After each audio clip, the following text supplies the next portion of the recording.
Hello everyone welcome to तुफान take education channel. तुफान take education channel तरफ आपण स्वागत। आसला प्लस थ्री पिला बहुत बड़ खुशी खबर। देखो प्लस थ्री पिला जो वेटिंग लिस्ट नाम था से आसला बहुत बड़ सुजोग। देखो क्या नाम आसला वेटिंग लिस्ट कौन आसी साम्स बड़ अपडेट आसतु देखा। पूर्व जदि आपने चैनल नुआ चैनल को लाइक कमेंट शेयर और सब्सक्राइब कर दिंतु।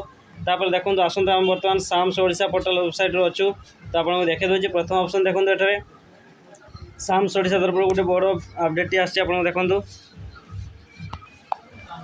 देखो साम्स पोर्टल बहुत बड़ अपडेट आसी देखिए देखी दूसरी जहाँकि आपंकर 8 अगस्ट जो मेरिट लिस्ट बाहर कथा वेटिंग लिस्ट बाहर सारी 10 और 11 अगस्ट से एडमिशन हो सारी।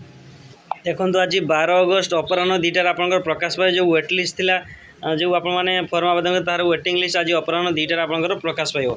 तो किपरि आपने चेक करेंगे ऑनलाइन ना निज साम्स ओडिशा पोर्टल को जाए आपने देखिपारे निज आईडी पासवर्ड लॉगिन कर वेटिंग लिस्ट आपन नाम आसी कि नहीं तो आपने देखिपारे। आज अपराह 2टार प्रकाश पाइब जहाँकि 12 अगस्ट आज प्रकाश पाइब। एवं जो आपंकर थिला फेज 2 सेकेंड राउंड सिलेक्शन से केवे बाहर ना आपंकर बहुत जल्दी बाहर जाऊँगी जहाँकि 15 अगस्ट में आप सेकेंड सिलेक्शन बाहर जाऊँगी। और 13 अगस्ट आप जो वेटिंग लिस्ट थे आज आप सिलेक्शन आसला पर आप 13 ରୁ 14 अगस्ट भर आपने एडमिशन हो पारे।